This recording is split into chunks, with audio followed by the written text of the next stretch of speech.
শুভ সকাল বন্ধুরা, তোমরা সবাই কেমন আছো? আশা করছি তোমরা সকলে সুস্থ আছো, ভালো আছো। তো আমি পূজা, আর পূজা লাইফস্টাইল ব্লগে তোমাদেরকে জানাই অনেক অনেক স্বাগত আর অনেক অনেক ভালোবাসা। তো বন্ধুরা, সকালে সমস্ত কাজকর্ম সেরে আর গিয়েছিলাম একটু নদীতে মাছ ধরার জন্য, চিংড়া মাছ ধরার জন্য। তো নদী থেকে চিংড়া মাছটা ধরে নিয়ে চলে এসেছি। এসে এখন আসলাম পুকুরের পাড়ে শাক তোলার জন্য, তোমাদের দাদাভাই আর আমি। তো দুজন মিলে পুকুরের পাড়ে শাক তুলছি।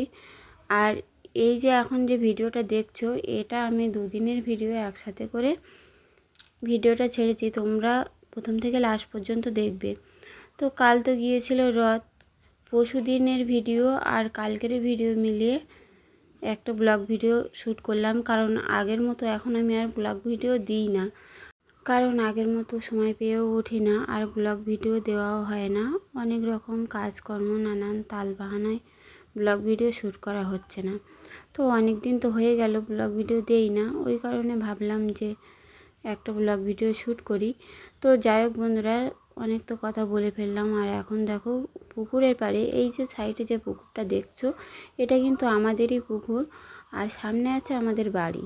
তো পুকুরটা মানে বাড়ির পিছনের সাইডে পুকুরটা, আর পুকুরের পাড়ে কত সুন্দর সুন্দর শাক হয়েছে। এই শাকগুলো না খেতে খুবই ভালো লাগে। তো এই এই যে শাক তুলছি, এই শাকগুলো চিংড়ি মাছ দিয়ে রান্না করলে যা ভালো লাগে খেতে, তা কি বলবো। তো এই কারণে দেখো এখন বর্ষার সময় তো শাকগুলো যেন আরও বেশি ভালোভাবে হয়েছে।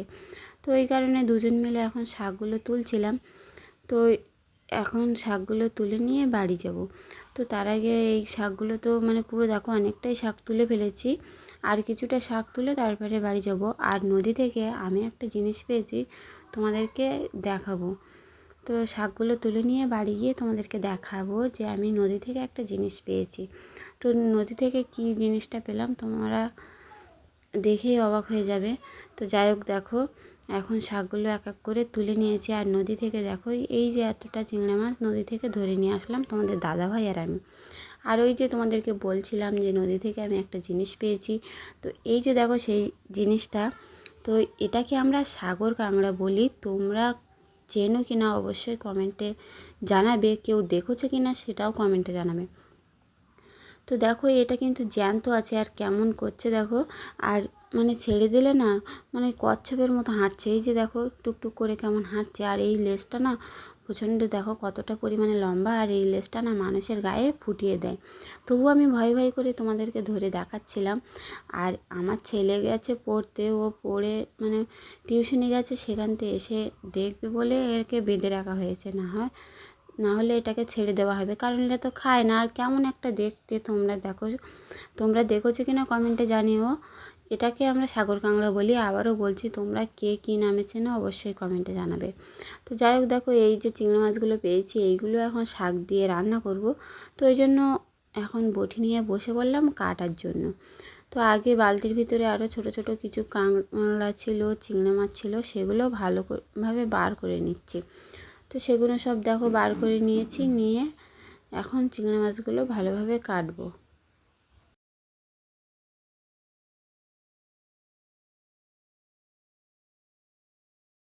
তো বালতি থেকে সব চিংড়ি মাছগুলো বার করে নিলাম, নিয়ে দেখো এখন কিন্তু এক এক করে আমি চিংড়ি মাছগুলো কেটে নিচ্ছি। এখানে আমি চিংড়ি মাছ কাটছিলাম আর তোমাদের দাদা ভাইয়ের সাথে মানে কথা বলছিলাম। তো এই যে দেখো এক এক করে সব কেটে তারপরে রান্নাটা করব। আজ শাকটা না চিংড়ি মাছ দিয়ে একদম পুরো জমে যাবে। আর শাক খেতে না খুবই ভালো লাগে। আর শাকে অনেক মানে প্রচুর পরিমাণে ভিটামিন আছে। তো আমার তো খুব ভালো লাগে, আমাদের বাড়ির প্রত্যেকেই ভালোবাসে শাক, তোমাদের দাদাভাইও খুব ভালোবাসে। তো আর তাইতে চিংড়ি মাছ দিয়ে রান্না করবো, আর কোনো কথাই হবে না। তো যাই হোক, এখন এই যে সব কাটাকুটো করে রেডি করে নেব, তারপরে রান্না বসাবো। তো ব্লগটা যেহেতু শ্যুট করে রেখেছিলাম, দেওয়া হচ্ছিল না, অনেকটাই লেট হয়ে গেল, কিছু আর করার নেই। আর এখানে দেখো আমি বসে পড়লাম তোমাদেরকে মহাপ্রভু জগন্নাথ দেবের প্রসাদ দেখাতে, যেটা দীঘা থেকে এসেছে প্রত্যেক বাড়ি বাড়ি একটা করে। তো এখানে দেখো প্রসাদের ভিতরে কি কি দিয়েছে তোমাদেরকে দেখাচ্ছিলাম। এখানে ছিল জগন্নাথ দেবের ফটোটা আর দীঘার যে মন্দিরটা সেটাই, কিন্তু খুব সুন্দর হয়েছে, ফটোটাও খুব সুন্দর, মন্দিরটাও খুব সুন্দর হয়েছে। আর এখানে ছিল প্রসাদটা, এখানে দেখো ছোট্ট একটা, এটা কী মিষ্টি বলে আমি জানি না, মিষ্টিটা দিয়েছিল প্রসাদ হিসাবে। আর এখানে ছিল একটা গজা।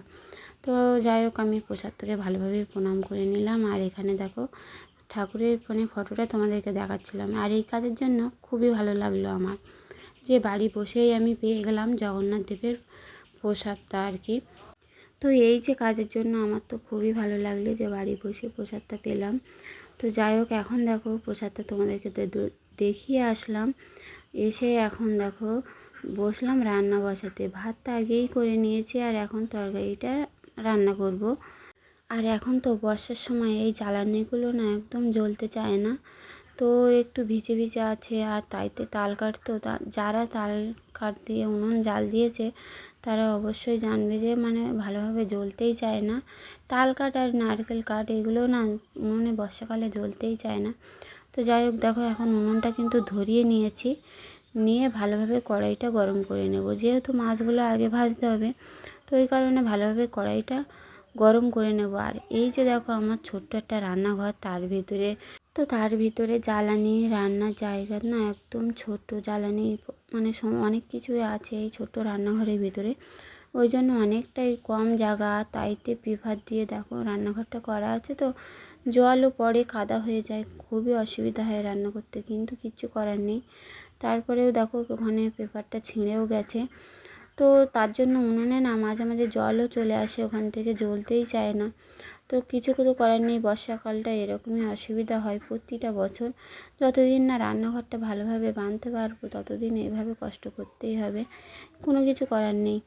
তো যাই হোক, দেখো এখন এক এক করে উনুনটা তো ধরিয়ে নিয়েছি, কড়াইটা গরম করলাম, করে এখন মাছ টাছগুলো ভেজে নেব। ওই কারণে মাছ টাছগুলো দিয়ে দিলাম। আগে যে তেলাপিয়া মাছটা ছিল সেইটাই দিলাম, কারণ মাছটা আলাদা করে ভাজা করে রাখবো, তোমাদের আয়ুষ খেতে পারবে। আর এখন দেখো এখানে কলা আলু কেটে নিয়েছি, কলা আলু দিয়ে রান্না করব মাছ। আর ও সাইডে আমি পেঁয়াজ রসুন লঙ্কা সব কিছুই কেটে নিয়েছি, আর শাক তো আছেই। তো আগে দেখো তেলাপিয়া মাছটা ভালোভাবে ভাজা করে নিচ্ছে। আর এখানে ছিল চিংড়া মাছগুলো, তো ওই চিংড়ি মাছটা ভাজা হয়ে গেলেই তারপরে ভাজবো। তো এখানে সব সবজি টবজি কেটে একেবারে রান্না করতে ভালোভাবে বসে পড়েছি। তো দেখো প্রায় মাছটা তো ভেজে নিয়েছি, নিয়ে তুলেও নিলাম, নিয়ে এখন এই যে চিংড়ি মাছগুলো দিয়ে দিলাম, দিয়ে ভালো করে চিংড়ি মাছটা ভাজা করে তুলে নেব, তারপরে সবজির তরকারি বসাবো। তো এই কারণে দেখো ভালো করে কিন্তু চিংড়ি মাছটা ভাজা ভাজা করে নিচ্ছি। আর হ্যাঁ, দেখো এখানে কতগুলো মুরগি উঠেছে, মুরগির বাচ্চা এখানে দেখো ছোটাছুটি করছে, ওরা কত সুন্দর খেলা করছে। এখানে দেখো ছুটোছুটি করছে, এ সাইড ও সাইড, দেখতে ভালো, তো দেখতে খুবই ভালো লাগছিলো, ওই কারণে তোমাদেরকে একটু দেখালাম। আর এখানে দেখো আমি বলতে বলতে কিন্তু চিংড়ি মাছটা ভাজা করে তুলে নিয়েছি, নিয়ে এখন এই যে পেঁয়াজ রসুন সমস্ত মশলা দিয়ে এখন কলা তরকারিটা বসিয়ে দেবো, সবজিটা দিয়ে দিচ্ছি, দিয়ে ভালো করে কষাই করে সবজিটা রান্না করব আর কি। আর হ্যাঁ, এইতে আমি পরশু দিনে কালকের এই ভিডিও আর তার আগের দিনের ভিডিও যেহেতু একসঙ্গে করে দিয়েছি, তোমরা কেউ যেন এটা ভেবো না যে রথের দিন তোমরা মাছ খেলে। হ্যাঁ, আমি হয়তো রথের ভিডিও আর তার আগের দিনের ভিডিও এক করে আমি একটাই ব্লগ ভিডিও করেছি, আবারও বলছি, কিন্তু রথের দিন কিন্তু আমরা মাছই খাইনি সারাদিন, মাছই খাইনি, যেহেতু রথ টানতে হবে এই কারণে আমরা মাছই খাইনি। এটা এখন যেটা দেখছো যে ব্লগটা, এটা রথের আগের দিনের ভিডিও। তো যাই হোক, দেখো তারপরে এখানে দেখো সবজিটা বলতে বলতে ভালো করে কষাই করে রান্না করে নিয়েছি, নিয়ে নামিয়েও নিয়েছি। ওখানে চিংড়ি মাছ দিয়ে কলার তরকারিটা রান্না করেছিলাম। এই যে দেখো আমি তোমাদেরকে দেখাচ্ছি চিংড়ি মাছ দিয়ে, তো কিছুটা চিংড়ি মাছ দিয়ে আর ভালোভাবে রান্না করেছিলাম। আর তেলা মাছটা ভেবেছিলাম ভাজা করে রাখবো, কিন্তু না, লাস্টে তরকারিটাই দিয়ে দিয়েছিলাম। তো তারপরে দেখো এখানে শাকের তরকারিটা রান্না করব, এই কারণে পেঁয়াজ রসুন লঙ্কা সব কিছু দিয়ে ভালোভাবে আগে ভাজা ভাজা করে নিচ্ছি, নিয়ে এখন দেখো শাকগুলো ভালোভাবে কিন্তু ধুয়ে বেছে নিয়ে আসা হলো। তো এখন এইগুলো মানে শাকগুলো দিয়ে ভালোভাবে নাড়াচাড়া করে এখন ঢেকে দেবো। ঢেকে দিলে না একদম শাকটা অল্প হয়ে যাবে। তো দেখো ঢাকনা দিয়ে দিয়েছিলাম, আর এখন দেখো শাকটা কতটা ছিল আর কতটা কমে এসেছে। এখন এই শাকটাকে ভালোভাবে রান্না করব। তো এখন দেখো এখানে ভালো জলও বার হয়েছে শাকে, আর ভালোভাবে ঢাকা দিয়ে রান্নাটা করে নিয়েছি। তো পরে আর ভিডিও করা হয়নি, তো ওই জন্য দেখানো হয়নি। আর এখন দেখো শাকটা পুরো রান্না করে নামিয়ে নিয়ে তারপর তোমাদেরকে দেখাচ্ছি। এই যে দেখো শাকের তরকারিটা রেডি। তো বন্ধুরা, তারপরে রান্না টান্না করার পরে খাওয়া দাওয়ার পরে আর ভিডিওই করা হয়নি, কারণ বিকালে শর্ট ভিডিও বানাচ্ছিলাম, ভিডিওই বানানো হয়নি। এটা কিন্তু তার পরের দিনের ভিডিও, এই যেদিন রথ হয় আর কি। তো রথের দিনে এখানে দেখো আমাদের বাড়ির পাশেই রথ এসেছিলো, তো ওই কারণে ভাবলাম একটু ভিডিও বানাই। তো ওই দেখো এখন সবাই মিলে চলে আসলাম রথে। আর রথে দেখো প্রচণ্ড পরিমাণে লোক হয়েছে, রথটাও খুব সুন্দর করে সাজিয়েছে। আর এখানে দেখো আমাদের জগন্নাথ ঠাকুর আছে, তো তোমাদেরকে একটু দেখাচ্ছিলাম।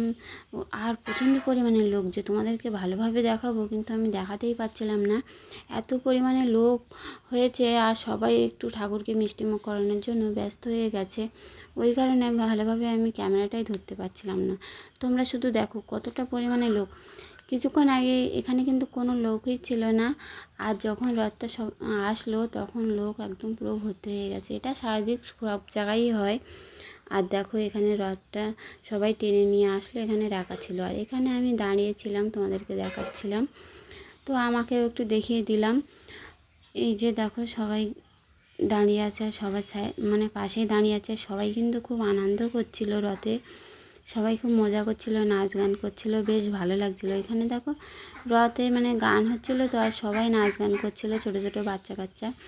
তো খুব ভালো লাগছিলো আনন্দ দেখে। তো বন্ধুরা, এই ব্লগ ভিডিওটা কেমন হয়েছে কমেন্টে জানিয়ে, ভালো লাগলে লাইক করো।